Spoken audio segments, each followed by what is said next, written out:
Hello everybody les amis, salut, c'est Sébastien sur Actualia, on YouTube et www.actualia.fr.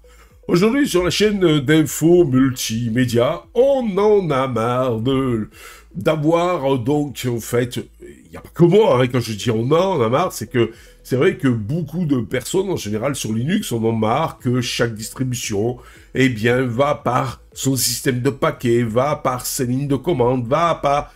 Waouh! Et donc, donc, il y en a beaucoup qui cherchent à rendre un petit peu universel Linux. Entre autres, donc, avec les Snap, avec Monsieur Canonical, envoyé par la Ubuntu, avec les Flatpak, qui sont des paquets avec les AppImage, qui sont 3 paquets universels, donc gestionnaire de paquets universels, qui vous permettent tout simplement, eh bien, de pouvoir installer donc ces applications sur n'importe quelle distribution Linux digne de ce nom qui gère donc en fait soit le Flatpak ou soit le Snap.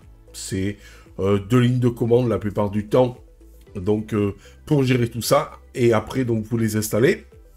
Et l'AppImage en plus il se suffit à lui-même.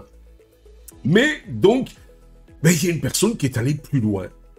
Oui, plus loin avec l'UPT. Alors, on connaissait l'APT, c'est pour tout ce qui est Debian, Ubuntu, Linux Mint, et dérivés, et bien maintenant, on a l'UPT. Alors, qu'est-ce que c'est UPT? C'est pas un truc d'une nouvelle distribution et tout, c'est tout simplement, eh bien, un outil universel de gestion de package pour Linux. Gérer les paquets sur un système Linux peut s'avérer complexe, surtout lorsqu'il s'agit de plusieurs distributions différentes. Et donc, chaque distribution possède son propre gestionnaire de paquets, avec sa propre syntaxe et ses propres outils, histoire ça soit bien le bordel. C'est là qu'UPT, vous voyez par là UPT, donc entre en marche et entre dans le game. UPT, vous voyez par là Universal Package Tools est un outil en ligne de commande qui offre une interface unifiée pour gérer les paquets sur une large gamme de systèmes d'exploitation, y compris Linux, macOS et Windows. Il s'appuie sur les gestionnaires de paquets natifs de chaque système pour effectuer les opérations, ce qui signifie que vous n'avez pas besoin d'apprendre de nouvelles commandes pour chaque distribution. Fonctionnalité principale de cet outil UPT. L'installation, désinstallation et mise à jour de paquets, recherche de paquets, résolution des dépendances, gestion des sources de paquets, affichage des informations sur les paquets, support de plusieurs formats de paquets, Deb, RPM, Pacman, etc. Interface simple et intuitive.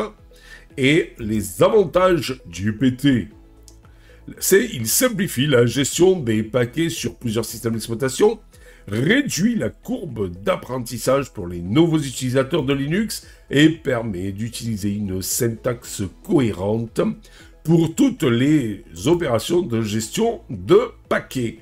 Il offre aussi un moyen puissant et flexible de gérer les paquets. Comment utiliser UPT, Seb? Eh bien, l'installation d'UPT est simple et dépend de la distribution Linux que vous utilisez. Vous trouverez les instructions détaillées sur le site web d'UPT. Alors, vous inquiétez pas, je vous mettrai le lien en dessous dans le descriptif de la vidéo. Il est sur un GitHub. Une fois UPT installé, vous pouvez l'utiliser pour effectuer toutes les opérations de gestion de paquets courantes. Par exemple, vous pourrez installer un paquet, vous pouvez utiliser la ligne de commande suivante, UPT install et le nom du paquet. Pour plus d'informations sur l'utilisation du UPT, vous pouvez consulter la documentation officielle, toujours sur ce même GitHub. Pour conclure, alors, en fait, UPT, UPT est un outil précieux pour tout utilisateur Linux qui souhaite simplifier la gestion des paquets, sur son système, son interface unifiée, sa prise en charge de plusieurs formats de paquets et ses fonctionnalités puissantes en font un choix idéal pour les débutants comme pour les utilisateurs expérimentés. En plus des avantages mentionnés, UPT est également un projet open source et en développement actif. Ben, ça signifie quoi? Ça signifie que la communauté UPT travaille constamment à améliorer l'outil et à ajouter de nouvelles fonctionnalités.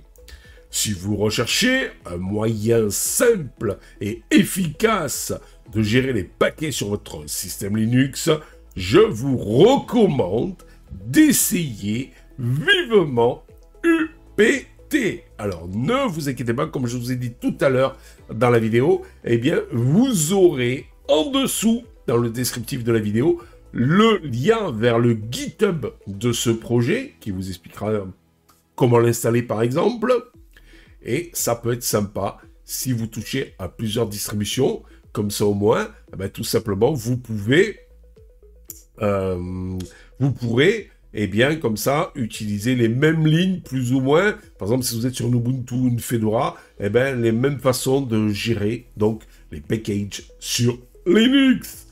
J'aime bien ce côté, petit à petit, on essaie de rendre universel les choses, et pas les gars qui adorent Fedora d'un côté, les gars qui adorent Ubuntu de l'autre, les gars qui adorent Linux Mint de l'autre côté, Mageia de l'autre côté, Arch Linux de l'autre côté, Manjaro de l'autre côté, Debian de l'autre côté.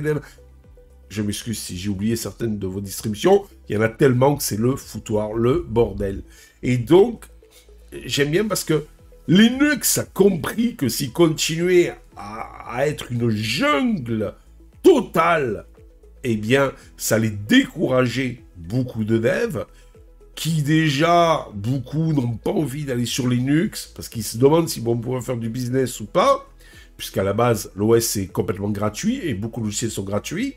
Et il y a des devs qui aimeraient bien éventuellement faire des versions donc, de leur outil sur Linux, mais bon, attention, il faudrait les payer. Voilà, tout simplement. Parce que certains donc, codent pour gagner un peu de sous. Ce qui est dans la logique même. Et donc, ça serait sympa. Petit à petit, il y en a où vous avez des services comme ça qui petit à petit proposent des versions Linux, des intelligences artificielles, mais il faudrait que ça soit encore plus simplifié tout ça, parce que, par exemple, la dernière intelligence dont je vous ai parlé, eh bien franchement, pour l'installer sur Windows, double-cliquez sur un fichier run.bat, ça s'installe. Sur Linux, Mamadria. C'est le boxon pour installer tout ça. C'est pour ça que si vous êtes codeur et que vous m'écoutez, vous m'entendez, simplifiez-nous Linux. Et vous verrez, vous aurez de plus en plus d'adeptes pour ce système d'exploitation. Et en plus, ça fera venir, amener à Linux tout un tas de codeurs qui pour le moment le sentent pas.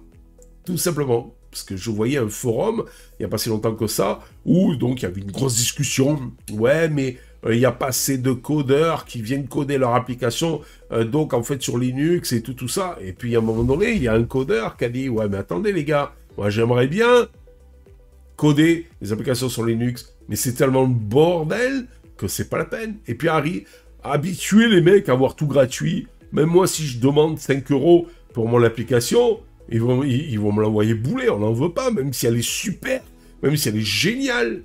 Vous voyez? Que sur Windows, les gars, une application demande 5, 6, 10, 15 €, et certains sont prêts à payer, parce que ils se disent qu'elle est super, elle va apporter beaucoup de choses, et tout ça. Regardez Monsieur Nvidia.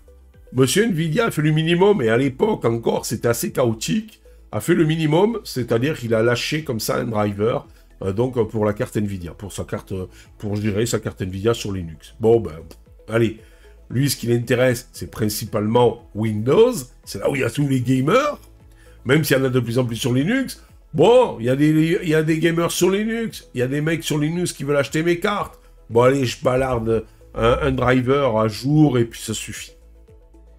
Et pourtant, Nvidia a sorti un fabuleux utilitaire, je vous en ai déjà parlé, qui s'appelle...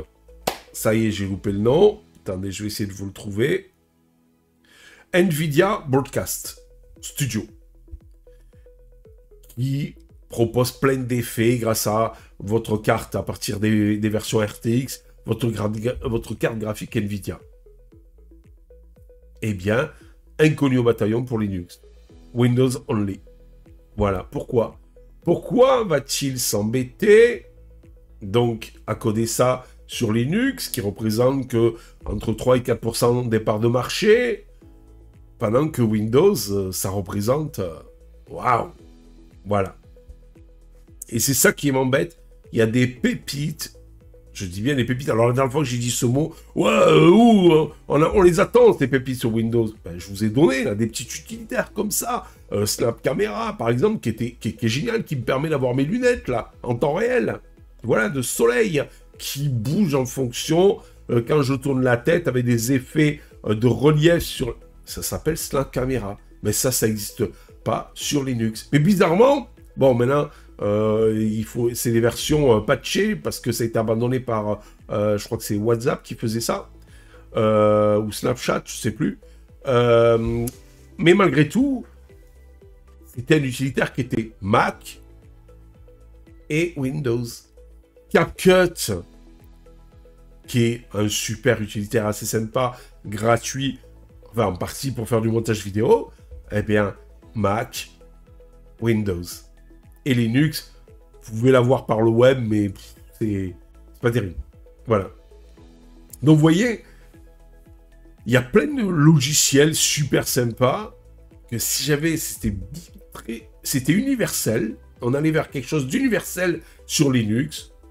Même quitte à pallier sur, par exemple... Le problème, c'est qu'allez, si on dit demain, Ubuntu, c'est Linux maintenant. Tous les autres, c'est pas la peine.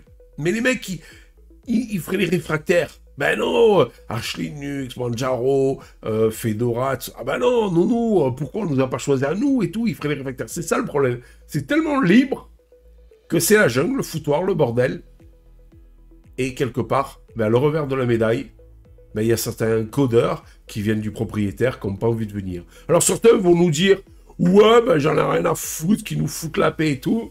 Mais vous attirerez jamais beaucoup de monde sur Linux parce que vous n'aurez pas des applications super sympas.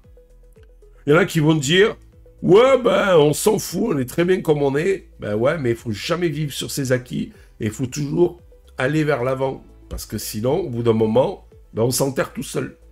Voilà, tout simplement. Enfin, sur ce, je vous dis à vous pour la prochaine vidéo. Je vous fais des bisous. N'oubliez pas le petit pouce vers le haut. Et surtout, n'oubliez pas de vous abonner, ça permet de nous encourager et ça permet de nous soutenir, c'est complètement gratuit, dans cette belle aventure multimédia. Ciao les amis, bye bye. Si vous avez aimé cette vidéo, abonnez-vous, mettez un pouce en l'air et partagez cette vidéo, merci, cela fait toujours plaisir.